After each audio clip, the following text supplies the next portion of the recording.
Hello, Laurie. It's great to see you, and thank you so much for agreeing to chat today.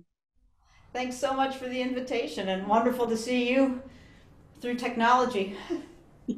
It's crazy, isn't it? So we have a few questions that we've discussed already, but it would be really nice to know how you came across the work. I started, as I say in my first life, I was a trumpet player. And I went to school at the School of Music at Northwestern University near Chicago. And while I was there in my last year of college, or I think it was the last year, there was an introduction to the Alexander technique by, turns out to be a fabulous teacher called John Hennis. And John gave a demonstration to the School of Music students. He worked with a snare drummer, a violinist, and a trumpet player. Just a little bit, as Alexander teachers do. I had no idea what was going on, but each person, they played something, he worked with them, they played better. It took about 10 minutes per person, and I just kind of went, I got to try that. So I got in touch with John. I also confirmed with my music teacher, my trumpet teacher, that it would be all right, because I had to do that as a young student. And my trumpet teacher was quite supportive. I got lessons with John, and I didn't tell anyone else at all, because it was my own experiment. And my playing got better, and I started feeling better, and it was easier to perform, and sound was better, pitch was better, all kinds of things were happening. And I was sleeping better, and I didn't even know that I hadn't been sleeping well, because I was 20 and I just didn't know anything. So it was a kind of an amazing turn, and it helped so much that even from the very first lesson with John, I thought, I don't know what's going on here, what this guy is doing, but I want to do that.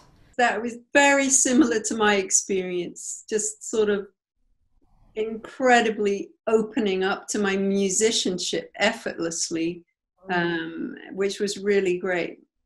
What point did you decide then to go on to train, and where did you train? My teacher, John, actually was a trumpet player, and he was playing the Chicago Lyric Opera Orchestra at the time. So my example was somebody who was doing both, teaching Alexander and playing, being a musician. So I thought, well, that must be possible. He was doing it, And eventually I moved to New York for graduate school. I started taking lessons with a woman called Barbara Kent, who at the time was director of training at ACAD in New York. And I didn't know that. I just knew that this was a teacher in my neighborhood, and I went and took lessons. And I was going week after week and feeling better and getting lessons. And then somehow, I think she was doing a scheduling thing with another student and mentioned something about the Alexander Center. This is after months of lessons with this woman. I said, oh, what's that? And she said, oh, well, it's a training course for, to learn how to teach. I said, I'd like to do that. And it all kind of worked out, and I started training at ACAD in New York in the 1980s. Judith Woods was still on our faculty at the time. She was one of the founding directors, as was Deborah Kaplan. And I was able to start that training course while I was finishing my master's, because of the scheduling and the timing. So the days were busy, but that was fine. That's so great to hear, because it sounds like it all had a big impact on your playing and your life, and then it was clear that you could perhaps begin to combine those two with your work in teaching. So that's what we'd really like to hear about where you work and how you've built a program there. That'll be fascinating to hear about. Coming out of playing, that was my world. Those are my people. It's my comfort place, and often a discomfort place for that matter. But it's the world I know and the people I'm familiar with. So as I was training to teach, and I knew I was going to go on and teach Alexander, I stayed in the music world sort of as long as I kind of could, and maintained some playing level. And by doing that and keeping connected with the Alexander Center where I trained and volunteer teaching there and staying with the teachers there, I was kind of developing my network. So my students, my private students, were really coming from my friends in the music world. Some of them were my friends, some of them were people that they recommended, or their students, or other teachers who knew that I had gone in this direction. So it's kind of developing that realm. And in the meanwhile, one of the teachers that had trained us on the training course at the Alexander Center was a guy called Ron Dennis. Ron also came out of the music world. He was a clarinetist. And he had been teaching, when I knew him, he had been teaching a course at the Juilliard School. Just 2 hours a week. And there was another Alexander teacher doing a few hours a week for the music students. And Ron made a life decision to move out of New York and go on somewhere else in his life. And I knew that was happening, and it was one of the very few times I actually stepped forth and said, so what's going to happen to that Alexander class at Juilliard that you're teaching? This was so not my nature. But years of Alexander, I was kind of opening up. Once I got there and realized, they said, okay, so your class is going to be at 8 in the morning. And I said, no, it's not. I don't think so. And I said, let's make that 10. And I remember Ron saying something about he couldn't understand why the students weren't coming to an Alexander class. I think it might have had to do with the 8 in the morning part. And then I went to teach the first class, and it was in the lobby of a theater where an orchestra was rehearsing in our school. They sounded great. They were playing Beethoven 7, but, you know, not really functional for a teaching space. So I went to the dean and I said, or the registrar, whoever did our room assignments, I said, I need something else. And had to chip away at many little administrative things like that. But I got a better room. I changed the hours of the class. In the meanwhile, there was another person teaching a few hours a week of Alexander in the music school.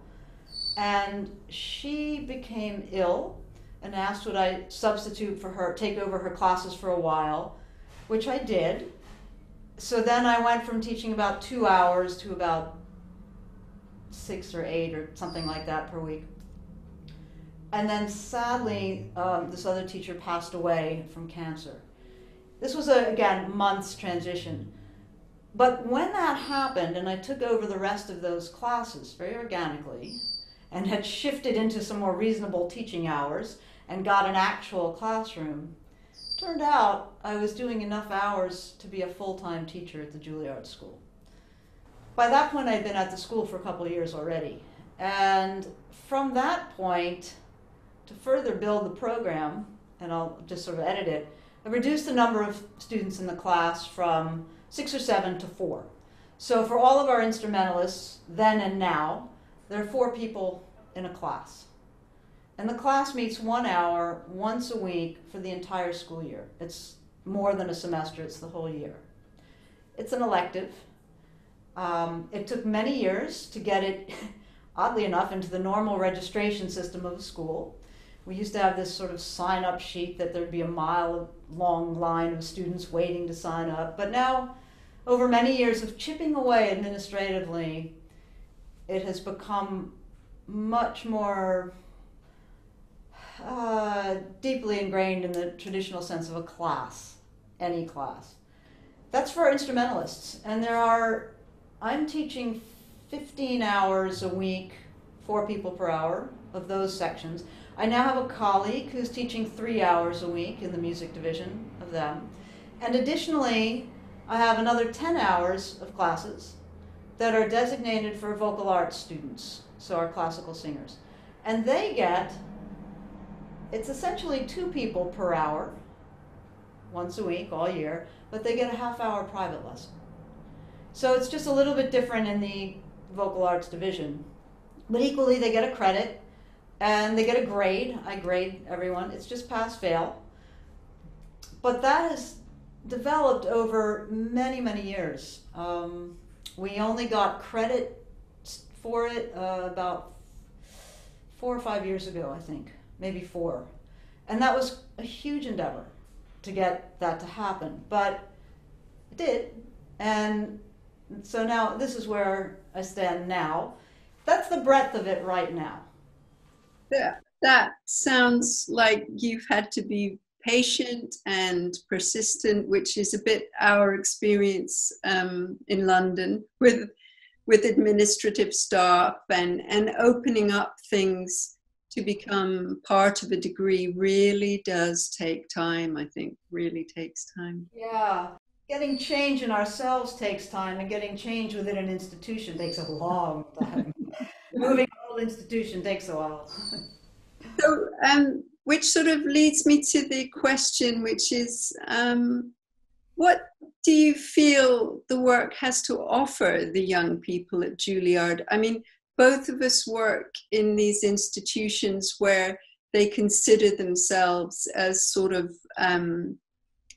places of prestige, centers of excellence, so the students are already under quite a lot of pressure to perform and be at a very high standard. And what would you say the work has to offer them in that sort of personal journey as well as their musical journey?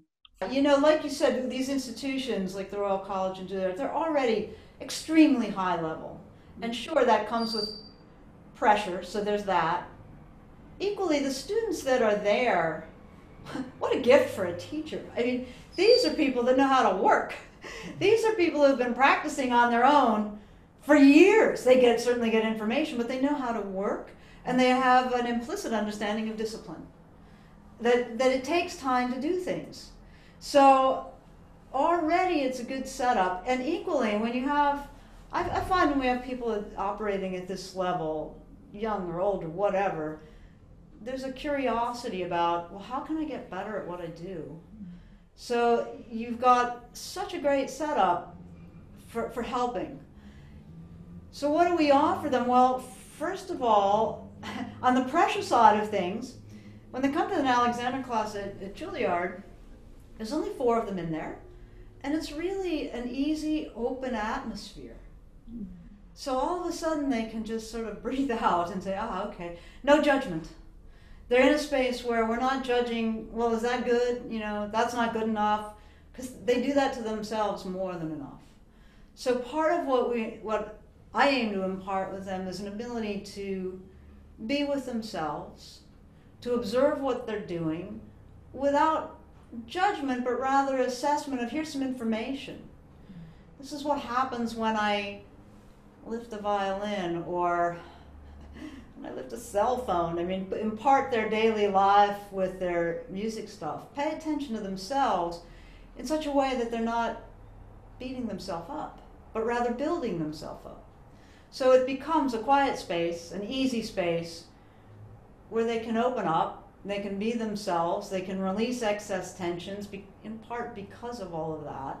And in part, they're learning the skills of Alexander, so learning to inhibit tensions that creep in. You start to get aware of them and you realize, I can stop that tension a little bit, and then they don't feel quite so tense. So already they've got the sensation of improvement, the sensation of less tension and anxiety, it is a sensation, and the empowerment of being able to control some of that. So it begins, the whole world's a little less frightening. It's a little less, you know.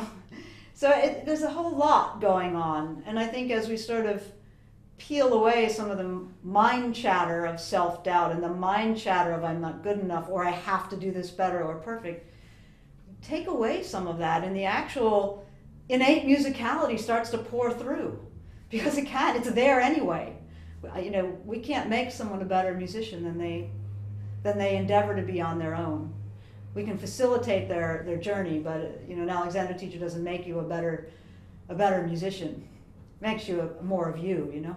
That's so true. I so agree with you. And I think in a way it's that impact on their performing self that's so important, isn't it? In a way they become more authentically themselves in performance, as well as learning how to learn. I think that's great. Yeah. And learning how to learn is a sort of a much a much clearer and briefer way to say all that I just said. But you know, they learn to learn. They learn to learn about themselves, the music, and you know, as people are more present in themselves, coming through the Alexander work, it's so much easier to learn. And I found it in myself, and a story I often will talk about with the students at school is, I was blessed. I had a great, one of the all-time great trumpet teachers when I was in music school. And the guy had a lot of patience, certainly with me.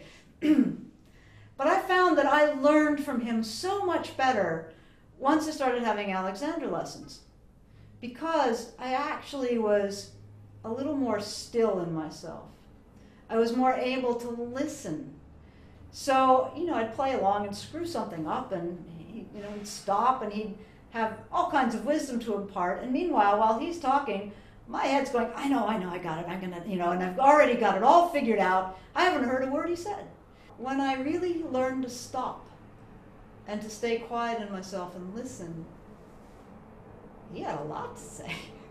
He was even better than I thought. And I was able to absorb the suggestions he was making, if not immediately, over time. And I think the ability to be quiet in ourselves long enough to listen at least to a little bit of information can begin with Alexander work. And I think that the students do get that as they go along. Oh, I so agree with you. And I often find that in lessons, they're sort of saying, oh, that's what my teacher's been saying, but I didn't know how to find it. Yeah, exactly. And, because teaching in high-level music schools, and with people who have terrific teachers, I also find it extremely important to say, essentially, yes, what your teacher's saying is really good. Here's how we can look at it together. And if you have other things that you haven't quite understood from your principal teacher, come back, let's talk about it. Let's figure it out together. It's so important for the Alexander teachers to be supportive. And, occasionally an instrumentalist or a singer will say, well, my teacher says to do X, Y, or Z something. And I'm thinking, not so sure that's going to get you what you want. And it's possible it's just how the student has received the information from the teacher. But we must never mess with the student's faith in their primary teacher. So to always be finding the way to be supportive has been an interesting part of all of this teaching. That's so lovely to hear. It would be easy for us to think, that we know everything about everything, which of course we don't. And we're really there to facilitate the learning, I think. Yeah. And to be, I think, on side with our colleagues in the colleges is Absolutely. The only way to be. Yeah, our role in these institutions is to help the student. So whatever we're doing, we're supposed to be helping the student and not getting them kind of stuck in between ideas and individuals. Yeah, letting the work actually facilitate their learning. Perfect. So in these strange old times, Laurie, I don't know, how the pandemic's sort of been influencing your teaching and how things are going at Juilliard. We'd all love to hear about that. It's a curious world we're in now. However, you and I are speaking on Zoom across the Atlantic, so there's some good stuff with the technology. The pandemic hit New York City extremely hard in March, and at the time at Juilliard we were still on our spring break, so very quickly, while we were on our break from school, our city shut down. And so we got word from the school, we're going to finish this semester from March to May on Zoom. And here's your Zoom account. And school starts again in a couple days. If you need some help, let us know. Okay. and write a new curriculum, a new syllabus that reflects this change. So here we are on Zoom, learned pretty quickly to upgrade the Wi-Fi and all that stuff, and started adapting quickly.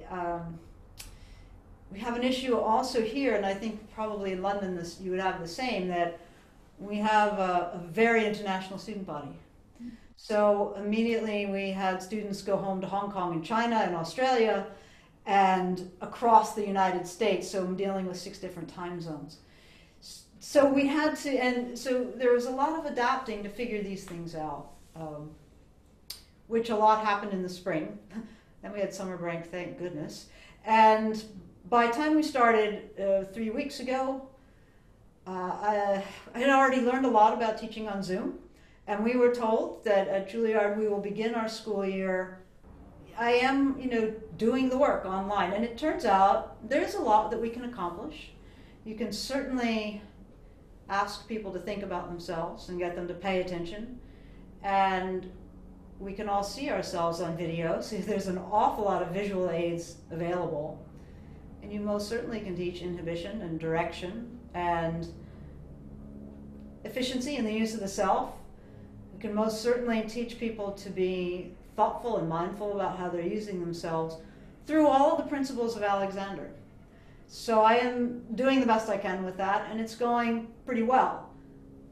Most definitely I miss the hands-on work, as the students who have experienced it definitely miss it. The administration and some of my colleagues in the school, their immediate reaction was, well, how are you going to, you can't do Alexander online, it's hands-on, how can you do that? I'm not a fan of not being able to use our hands in teaching.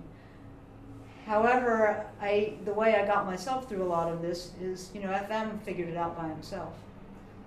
Well, I'm not saying we're all FM, but if he could figure out how to do it himself without any hands, and he had to work out the whole business, then I think the rest of us can get somewhere. So I, have learned, as you could see the space I'm standing in now, this is the Alexander classroom for my students at Juilliard right now, and some private students, and a whole bunch of other things I've done. And what I have found is, make sure there are visual aids. I'm learning to move them around. I spend time practicing. Having a musical background, you know how to practice. So to learn to do this, in part, I've put myself on meetings with myself in Zoom so that I could see what that looks like, what you all are seeing.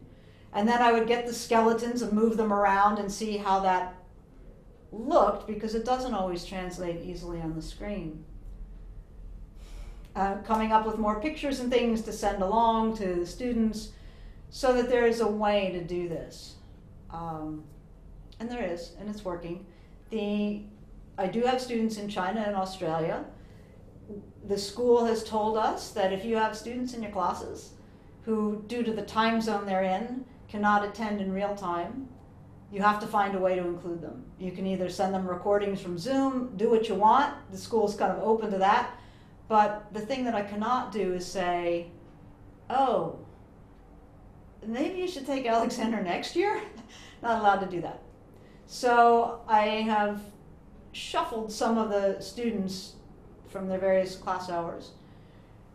And I teach 1 or 2 classes now at 9 o'clock at night here in New York, so that it's 9 in the morning or 11 in the morning in China or Australia, because I couldn't get around the part about not being able to see them in real time.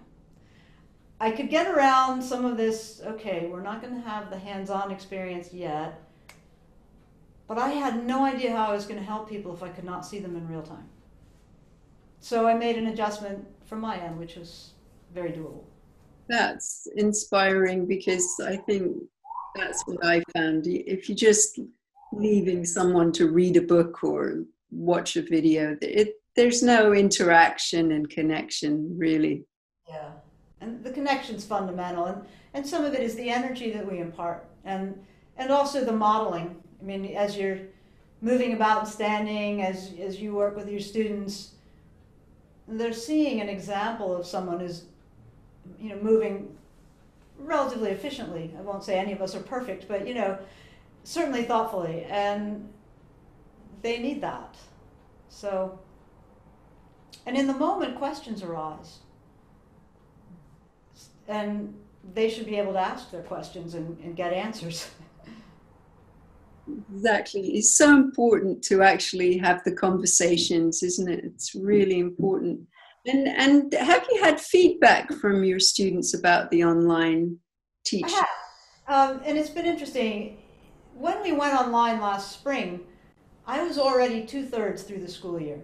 So all of my students that I was working with online had had hands-on experience at least part of the school year, and many of them had been taking Alexander for 2 and 3 years already. So they had some sense of what that's about. This year I'm starting, new people, and I would say I was a little bit terrified, but it's all worked out. The feedback I got from the kids in the spring, because I give them a final exam, and I asked, and for the bonus, please give me feedback about this class on Zoom. Be honest. Quite a few of them actually said that it was really helpful, and they were surprised too, in a sense. Some said it was even more helpful in that it made them think for themselves. And they found themselves spending more time doing constructive rest, which I kept doing online every class. We did some of that. They learned to watch themselves a bit more and think in themselves. So it was not a substitute for hands-on, but they did find a lot of progress. And now too, in fact, just this past week, I had my current Juilliard students playing in class. So there's a bit of an endeavor getting everyone set up and the microphones and all that stuff, and the sound is mind-blowing, to say the least. But we as teachers are able to observe pretty much what they're doing with themselves and how they're moving and make suggestions.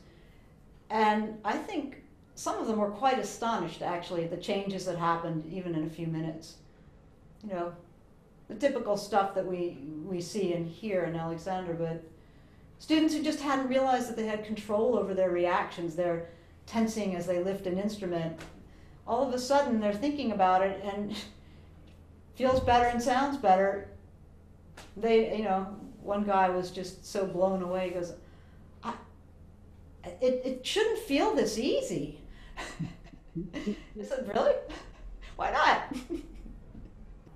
So my last and final question is coming up, but I just wondered if there was anything you'd like to add in terms of, the experience of having been a teacher at Juilliard, one of probably the most famous music college in the world, and anything further you'd like to tell us. It's a real privilege, I have to say. I mean, really and truly, and the institution itself is pretty amazing. We've earned that status through really tremendous administration over the years. I'm in my 30th year there, so I definitely am a voice of experience. And over the years, I've had literally thousands of students, and many of them stay in touch, or just sort of reappear after years and years. I think the work is so meaningful for everyone, for people who are striving like a performing artist in music or dance or drama. It is so meaningful for them to have a chance to come to themselves and learn about how they use themselves. And it is the one class that's useful in their entire life for the rest of their entire life. And that it's very real to say. Their music lessons, of course, are important, and they are absolutely fundamental to the being of our students. But when they learn how to use themselves well and consciously, they're learning to be present in themselves all the time. It's huge. So it's a privilege to be with students like this who, as I mentioned earlier, already have a curiosity about having to get better or fix problems. Many times they're coming because of pain, because of repetitive stress issues.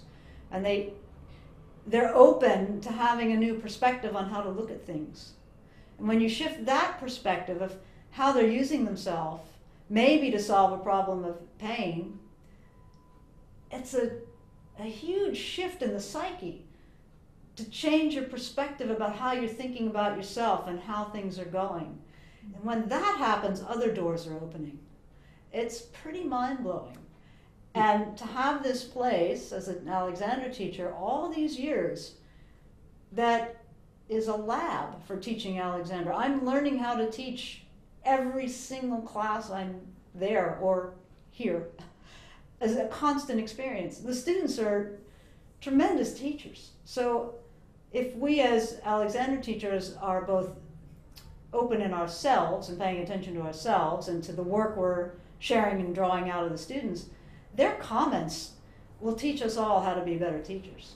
Their presence, their lack of presence, when they get bored, when they make a comment that sounds like, how did you get that from what I said? You learn something. Like, they did get that, so what did I say? So I've had sort of 30 years of my own schooling there. If you have a chance to work at an institution on a regular basis, at any level, jump at it, because you'll learn how to build the work and how to build a teaching style and a teaching practice and a method. And you'll learn what works and what doesn't. But like having consistent lessons to learn how we use ourselves, to have the consistent opportunity to teach people over and over in weeks and weeks and weeks, is a great way to learn how to teach and how to sustain the energy of it. It's a pretty big challenge. That is for sure. Thank you so much, Laurie. I'm going to recommend to everyone to watch the beautiful Juilliard film about Alexander, and it's really very inspiring, and I'll put the links onto those things.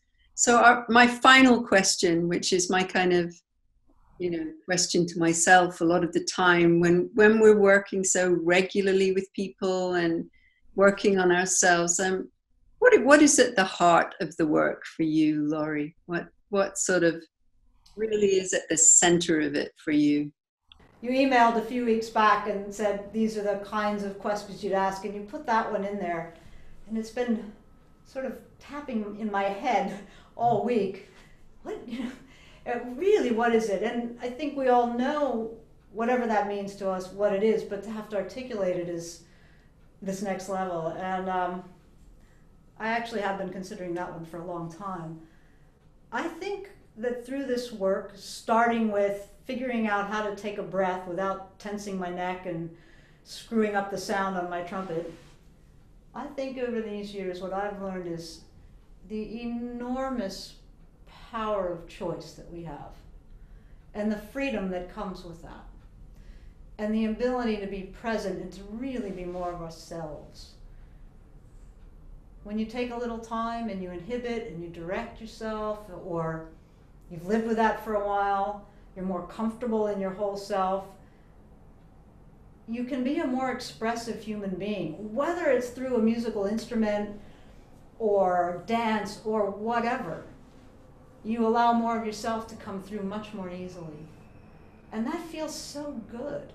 It feels so much better than being anxious and, oh, is this good enough? Am I going to mess this up? Or whatever the thing, or self-deprecating in the way that people say, well, yeah, I was doing that, but it wasn't good enough. Or, I know I could do this, but you do it so much better. It's so self-deprecating. And yet, as you learn to be a little bit more in balance with yourself, and it's a conscious endeavor, I think it's like a blossoming. And so for me, this work gives people such a chance to be more of themselves.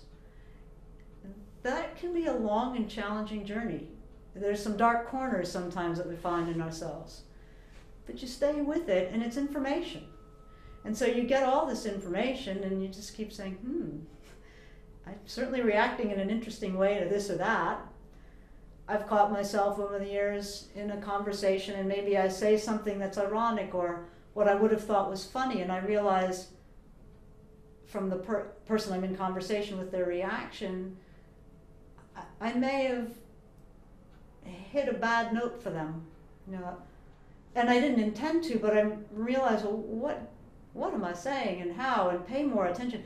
So over the years, you get more at ease in yourself and more able, increasingly able to listen to others. Like I mentioned about listening to my trumpet teacher, as a 20-year-old, I learned to listen better in that circumstance. But that developed.